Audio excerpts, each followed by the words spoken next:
Welcome to the Sikh Messenger Podcast series, brought to you by the network of Sikh organisations. Your hosts for the series are Tavleen, Harbakhsh and Hardeep. As this year's South Asian Heritage Month comes to a close, we're delighted to kick off the Network of Sikh Organisations podcast series by shining a light on some of the work of two of the most prolific and high-profile Sikh heritage organisations, namely the UK Punjab Heritage Association and Kashi House. Between them, they have been responsible for 3 landmark exhibitions and some of the most beautiful and detailed books on Sikh history and heritage. To find out more, we're joined on this occasion by one of the stalwarts of those two interconnected groups, Harbakhsh Grewal. Harbakhsh has been involved with both groups as a curator and editor, as well as a PR and media consultant for over a decade. So we're together today, myself, Tavleen, and we're here to interview Harbakhsh Grewal. Harbakhsh comes with a kind of interesting background in the heritage sector, but also working in the political arena for a politician. So we're really grateful for his time, and we look forward to finding out his favourite moments or experiences from both the exhibitions, and also later on we'll be discussing the publishing arm Kashi House and his kind of work with them too. So to begin with, I think let's talk about the exhibitions. Yeah, take it away. So I went to one of your exhibitions and I thought they were really, really interesting.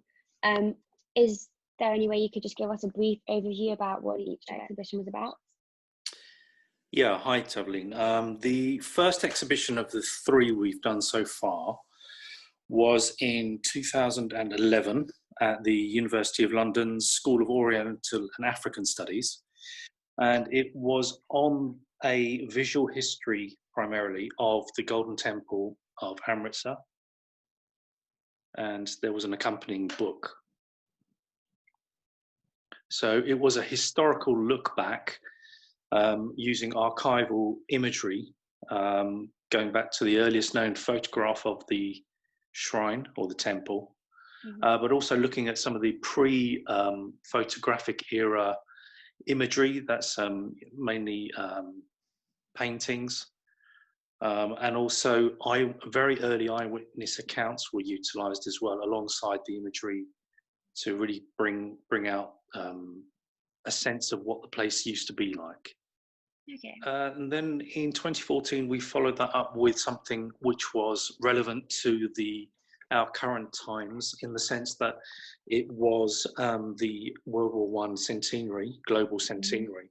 And so for that, we, as the UK Punjab Heritage Association, we put together a large project which at its heart had another exhibition at the same venue on the history of the Indian Army, looking specifically at the Sikh contribution in World War I. And then finally in 2018, our third exhibition at SOAS was looking at the quite dazzling and glorious history in some respects, but also looking at some of the people and the ordinary people as well, who belonged to or lived within the empire, the Sikh Empire, the short-lived Sikh Empire.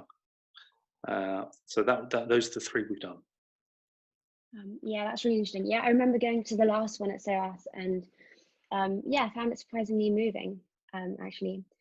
So when you were putting together the exhibitions, was there anything that you discovered along the way that you found particularly interesting or striking that perhaps you hadn't known about before?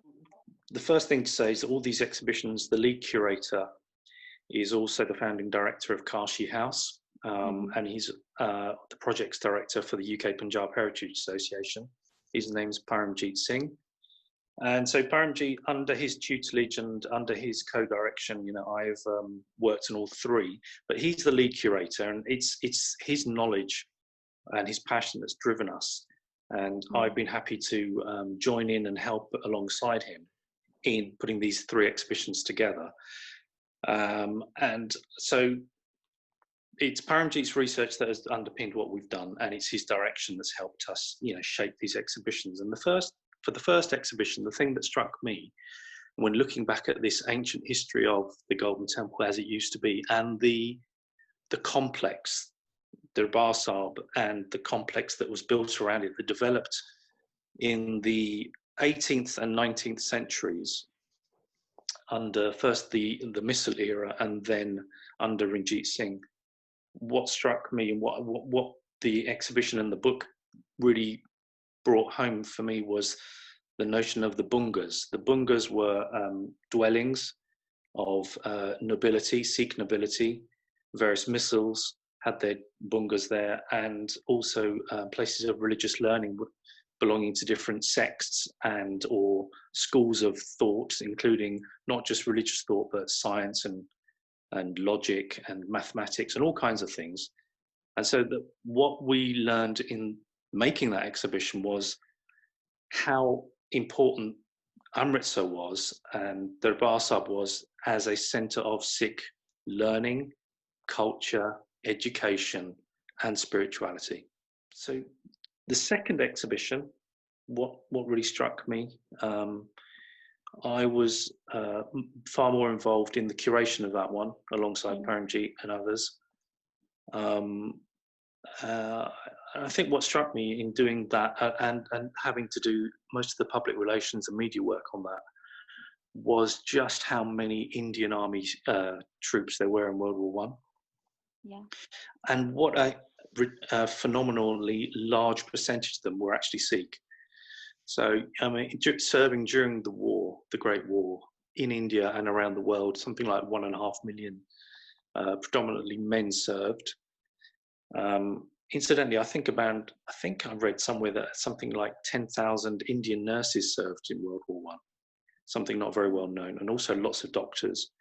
But what struck me is out of that 1.5 million, and out of the actual combatants, the combatants who would make up the majority of that figure, something like 10% of those Indian Army soldiers were actually Sikh. And if you think that back then, as now, Sikhs made up something like 1 to 2% of the population of India, to realise that Sikhs made up 10% of the actual combatants in World War One of Indian Army soldiers is just phenomenal. Yeah, that's pretty incredible.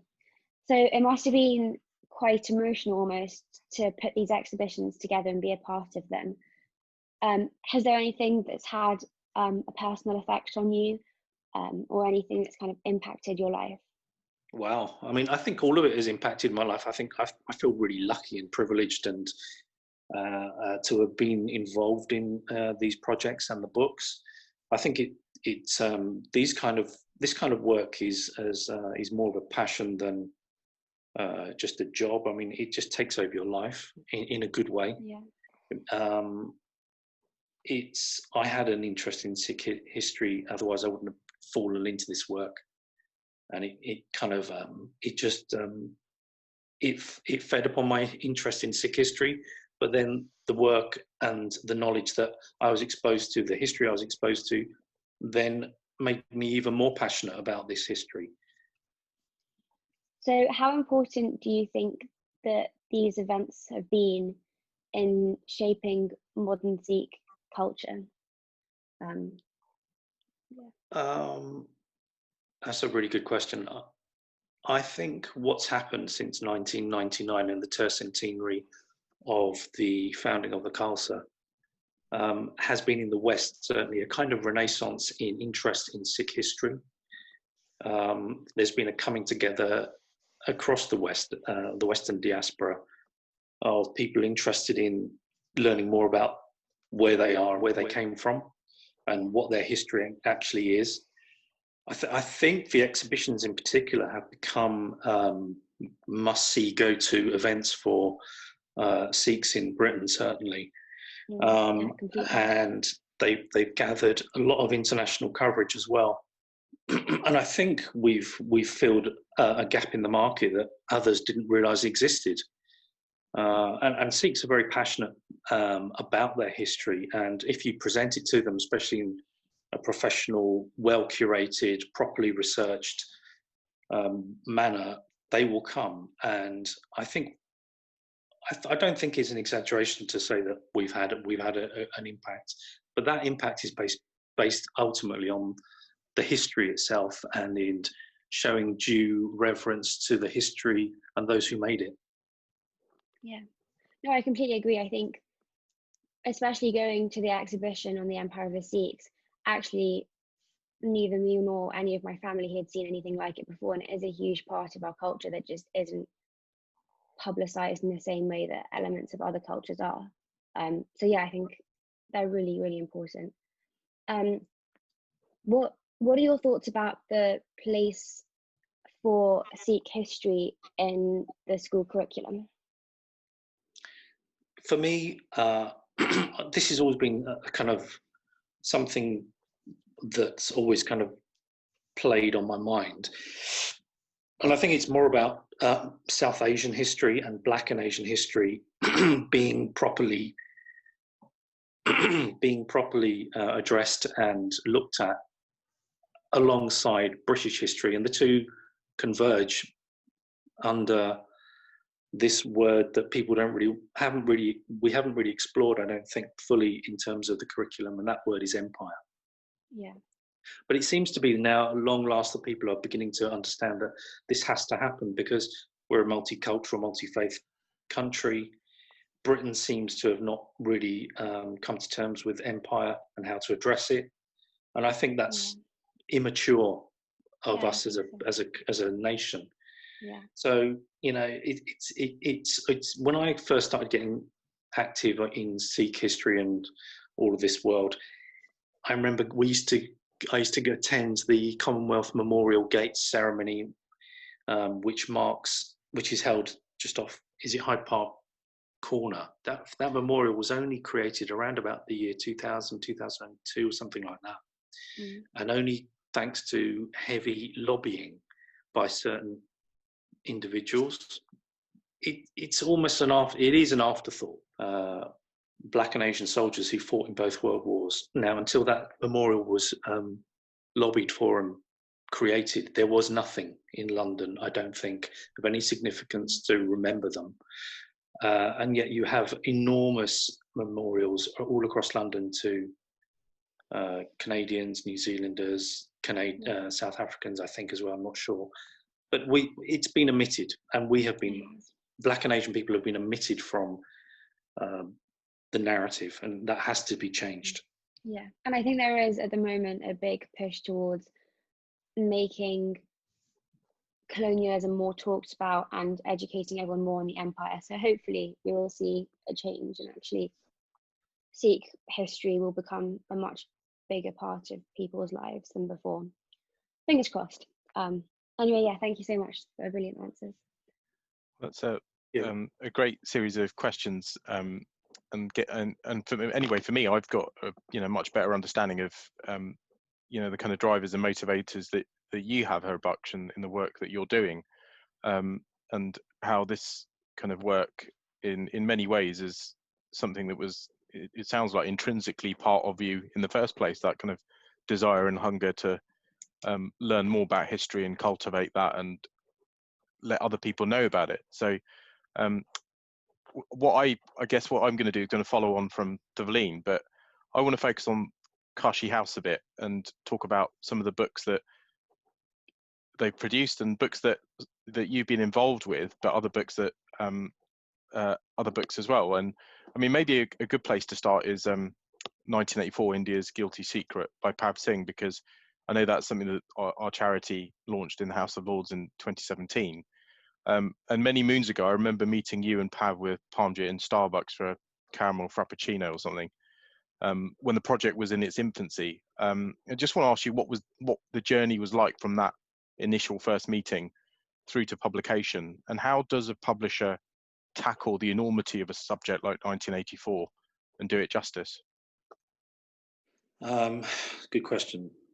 So I think, how do you do it justice? Well, first of all, it's the author's responsibility to bring you a manuscript that's workable, that's got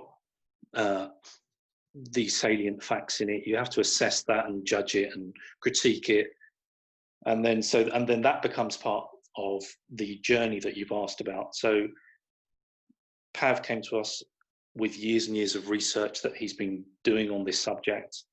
It's close to his heart. It's close to his own family's experiences of 1984 in Delhi, and I know he's been campaigning on it for many years.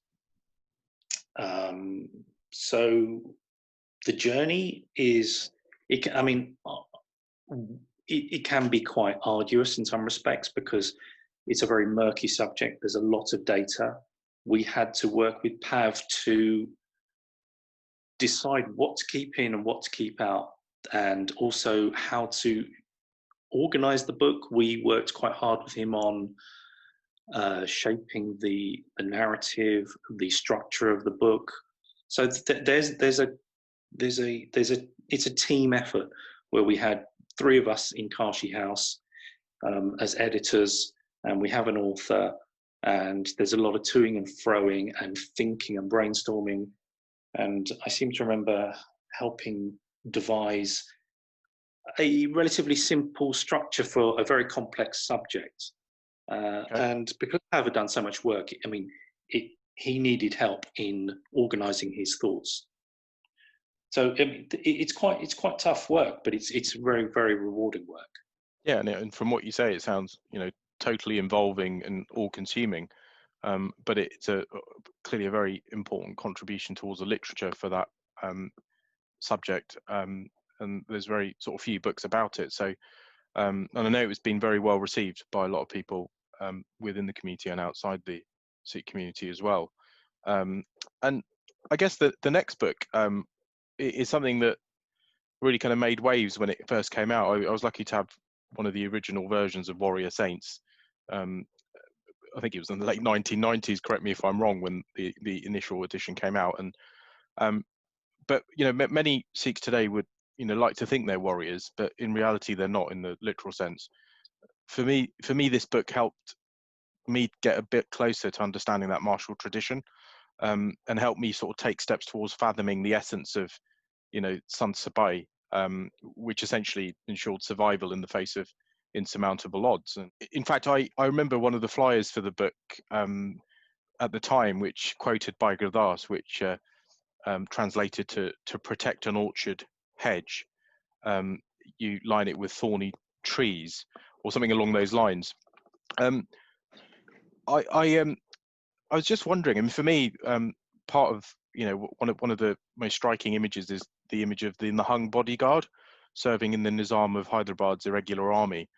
So I think it's in the cover of the current edition. He's armed to the teeth. He's looking straight at the camera, and he exudes this air of belligerence. Are there any images that stand out in your mind, and if so, why? That's a great question and great points, Hardeep.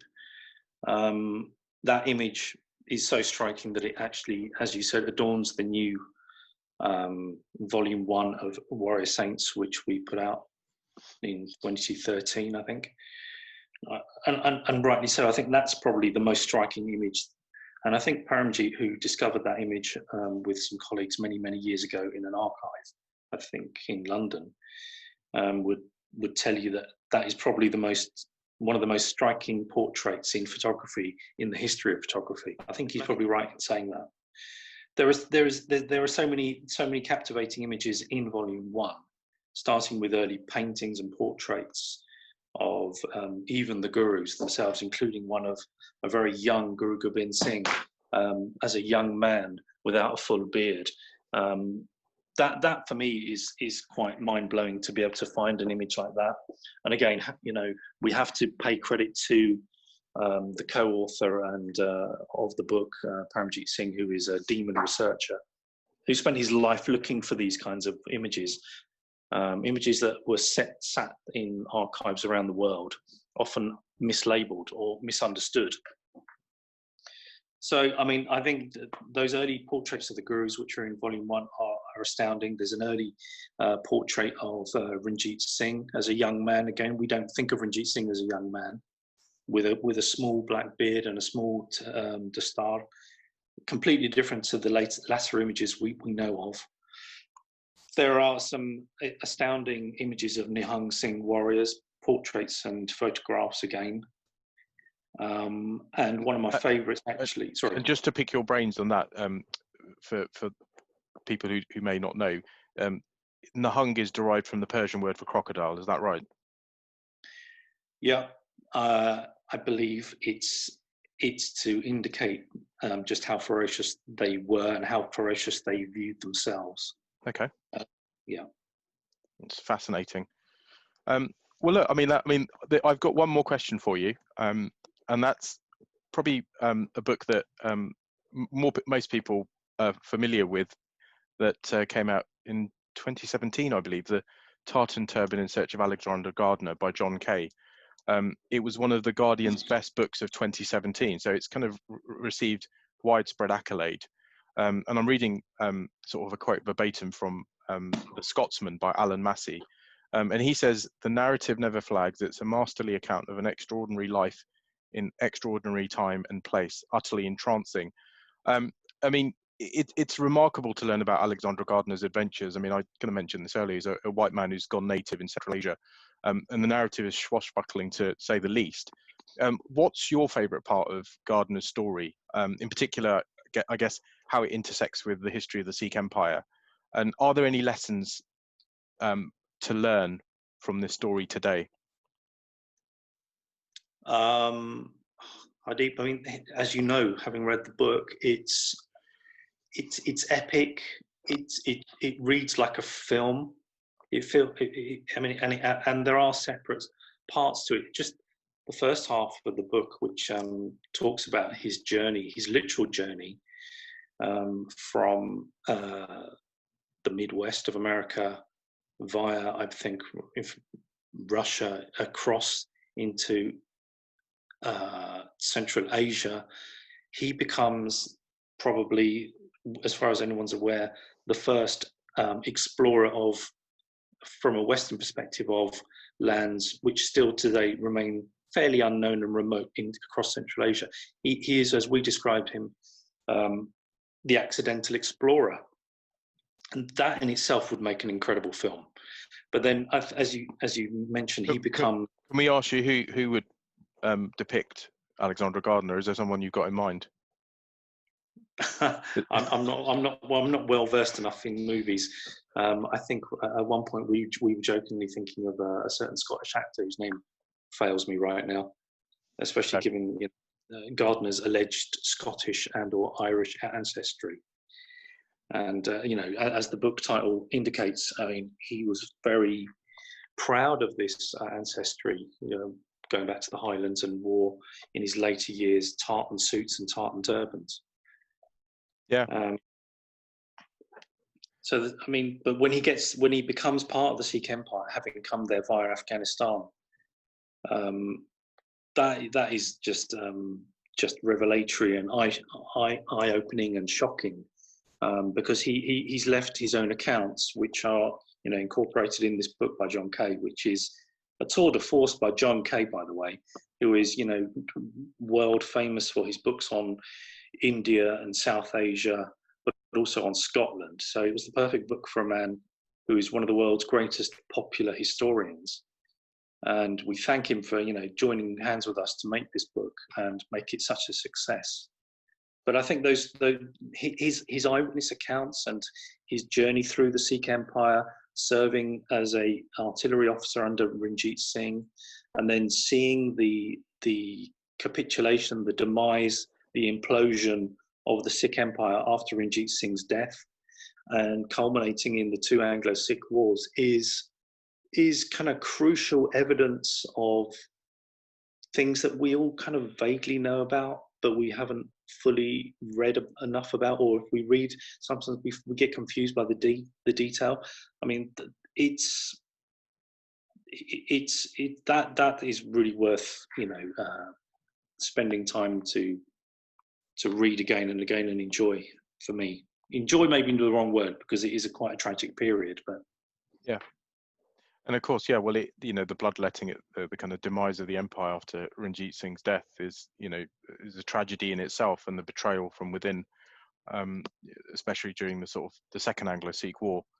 And I think this is what, Kashi House, have essentially done. They've looked at these sort of seminal years in history, be it 1984, be it 1857, the Sepoy Mutiny, be it the kind of the rise and fall of the Sikh empires, and they've brought this story to us, to the sort of the next generation of Sikhs and others. And as you say, it's prior to all of these books coming out. My knowledge on this period in history was sketchy, to say the least.